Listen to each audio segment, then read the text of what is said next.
Jangan lupa untuk subscribe dan nyalakan lonceng notifikasinya.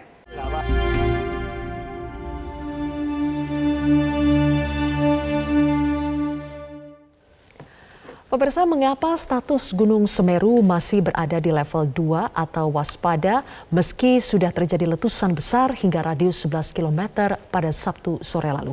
Kami akan membahasnya bersama dengan ahli vulkanologi ITB, Mirzam Abdur Rahman. Selamat malam, Pak Mirzam. Ya.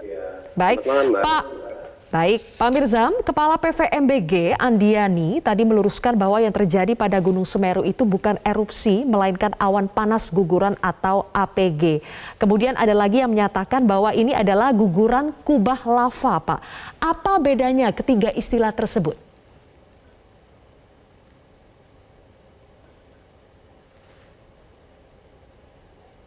Pak Mirzam, audionya belum muncul. Boleh diulangi kembali, Pak?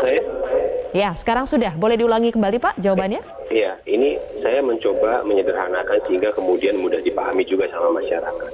Jadi yang dimaksud dengan erupsi itu adalah keluarnya material dari bawah permukaan gunung api kemudian muncul ke permukaan.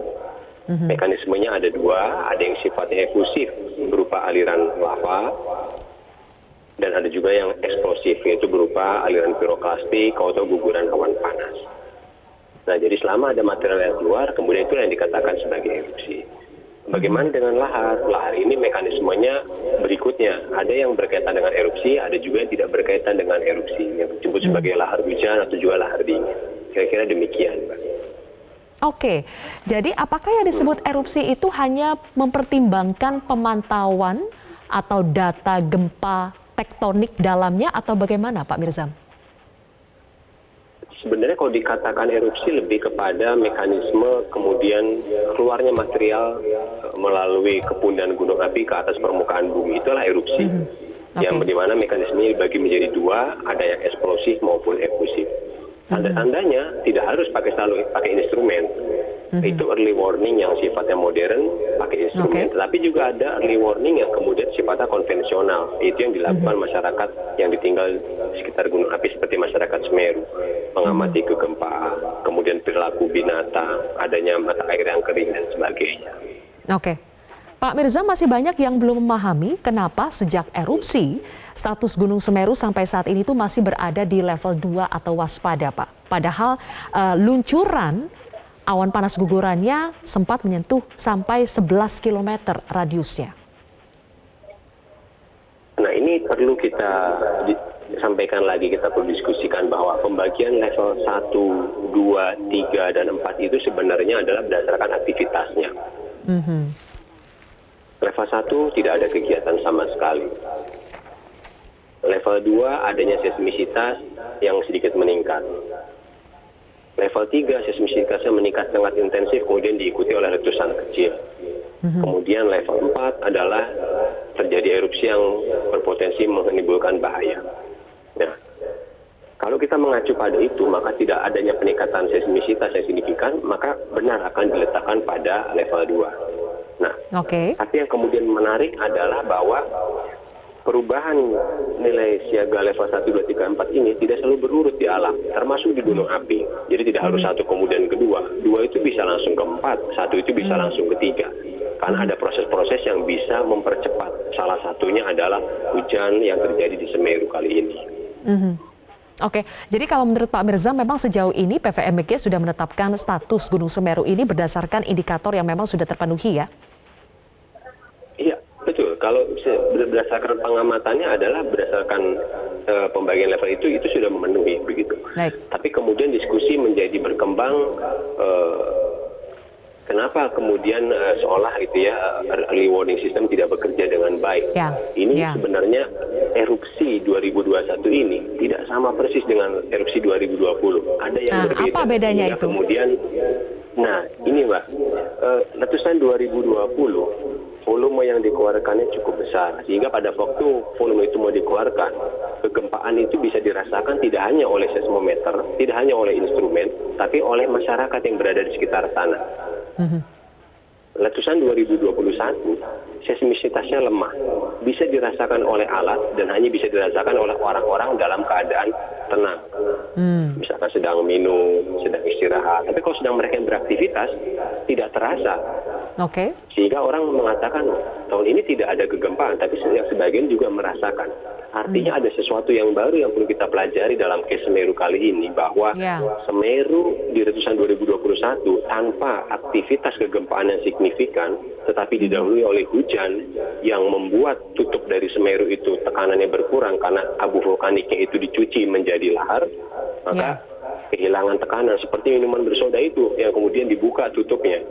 Dibukanya di ujung, di puncak Semeru.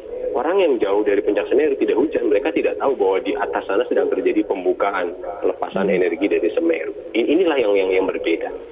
Oke, karena perbedaan itu, Pak Mirzam, kan banyak juga yang mempertanyakan, jadi apakah karena early warning system kita tidak berfungsi dengan maksimal? Karena ini kan tadi beda ya dengan yang 2020 didahului dengan aktivitas kegempaan tektonik sehingga bisa terdeteksi oleh early warning system dan juga dirasakan langsung oleh masyarakat. Nah kalau begitu apakah untuk mengidentifikasi jenis erupsi yang seperti ini atau disebut dengan erupsi sekunder awan panas guguran ini diperlukan revisi atau perbaikan dalam early warning system kita? Early warning system sudah bekerja dengan baik, begitu ya. Tapi masalahnya kemudian karena ini berbeda, kita hanya belajar dari pengalaman yang dulu. Artinya ada sesuatu yang kemudian harus ditambahkan di dalam database bahwa Semeru mempunyai tipikal demikian.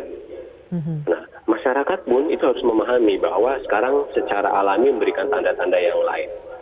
Jadi bukan hanya instrumen yang harus diperbaiki, itu bagus bahwa instrumen bisa diperbaiki, tapi yang paling penting adalah setelah instrumen itu kita memiliki, menghasilkan sesuatu early warning, itu harus dipastikan sampai sama orang, sama usernya. Karena tidak semua mempunyai jaring internet yang baik. Setelah sampai pun, dipastikan bahwa mereka paham. Apa yang harus mereka lakukan kemudian ya? Iya, karena gini, misalnya kita punya magma Indonesia, itu ada status perubahan warna gunung dari hijau, kuning, oranye sama merah. Itu tidak semua paham begitu ya. Artinya harus diajarkan bahwa ketika warna kuning itu artinya kita berada di KRB 2 itu sudah harus hati-hati. Ketika warna oranye berarti sudah meningkat. Itu saya yakin tidak semua memahami artinya apa. Perlu disampaikan. Problem berikutnya yang perlu menyampaikan itu adalah orang-orang yang kemudian tepat sehingga tidak mengajari. Karena kultur kita tuh unik, Mbak. Orang itu kadang-kadang percaya sama tokoh masyarakat, kuncen dan lain-lain. Mohon maaf, mungkin dibandingkan dengan saya yang berbicara sebagai pengamat gunung api gitu ya, mereka akan lebih mudah masuk. Maka artinya pembelajaran itu tidak hanya belajar dari orang yang menggunakan alat, kemudian yang memakai alat, tapi orang yang menjembatani pun yang memberikan itu harus orang yang tepat. Kira-kira demikian, itu yang harus diperbaiki. Sebetulnya kan secara resmi sudah ada ya Pak Mirzam, ada posko pengamatan Gunung Semeru. Ini terkait dengan tadi Mensosrisma kan mencecar ya, Kepala Pos Pengamatan Gunung Semeru soal rekomendasi apa sih yang sudah dikeluarkan oleh Pos Pengamatan Gunung Semeru untuk warga. Nah pertanyaan saya adalah apakah fungsi dari posko pengamatan Gunung Semeru ini sebegitu krusialnya untuk membantu proses evakuasi warga? Kira-kira begini Mbak, pandangan saya, bahwa personil yang ada di Pos Semeru itu penting, begitu ya. Artinya perlu dibekali oleh pengetahuan yang baru bahwa tidak pernah ada model letusan gunung api yang sama dari suatu gunung api ke gunung api yang lain. Bahkan di Semeru letusan 2020 belum tentu bisa dipakai 2021. Maka dengan penambahan knowledge itu, database-nya semakin bertambah, beliau kemudian bisa melihat gitu ya dengan kacamata yang lebih lebar. Nah, kemudian kita bisa memahami bahwa kadang-kadang kebijakan ketika kita mau ngambil suatu keputusan itu tidak boleh diambil pada level tertentu. Bisa diikutin, Mbak? Tidak boleh diambil pada level tertentu. Artinya mungkin harus level pimpinan atau level tertentu yang bertanggung jawab. Nah, ini mungkin menjadi perlu pertimbangan kita bahwa orang yang kemudian paling dekat dengan informasi itu pun harus perlu diberikan otoritas untuk mengambil keputusan pada kondisi-kondisi darurat. Kalau kemudian informasi itu kemudian yang bersangkutan tidak bisa memahami dengan baik, harus diterjemahkan dulu atau dikirim dulu misalkan ke pusat dan sebagainya, ini memerlukan waktu. Sementara early warning hanya 1 jam. Nah ini juga menarik didiskusikan. Apakah 1 jam cukup atau tidak? Saya sampaikan pada beberapa kasus letusan besar, misalkan St. Helen di USA, itu 1 jam Mbak. Semua bisa dievakuasi. Tapi masalahnya apa? Karena early warning sistemnya bekerja baik. Orangnya yang diberikan user mengerti, kemudian mereka sudah tahu. Yang terlambat hanya vulkanolognya pada waktu itu. Tapi kalau di kita, mengevaluasi satu orang itu tidak gampang, apalagi di sekitar Semeru. Ada lebih dari berapa ratus atau puluh ribu kakak kan ya di sana. Baik. Pak Mirzam, terakhir berkaca pada tipe erupsi yang terjadi di Gunung Semeru tahun 2021 ini, yaitu awan panas guguran ya Pak, atau APG. Apa yang bisa kita pelajari dari awan panas guguran ini untuk ditambahkan ke database berikutnya Pak?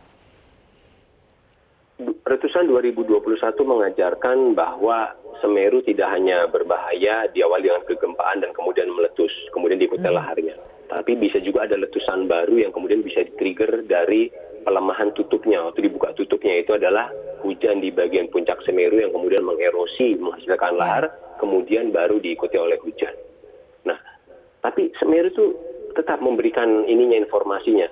Laharnya dikirimkan dulu ke bawah, arah bukaannya pun tetap ke arah tenggara. Maka kalau misalkan ada bencana berikutnya, kita akan punya dua tipe tadi bencana, apakah 2020, 2021 dengan arah yang tetap. Karena bukaan Semeru itu seperti kalau kita merebus air panas pakai teko, corongnya itu sudah jelas ke arah tenggara. Maka arah tenggara itu yang kemungkinan besar akan dilampaui material erupsi dari Semeru di masa yang akan datang. Baik, oke. Terima kasih Pak Mirzam Abdurrahman, ahli vulkanologi dari ITB. Terima kasih atas analisa dan catatan Anda.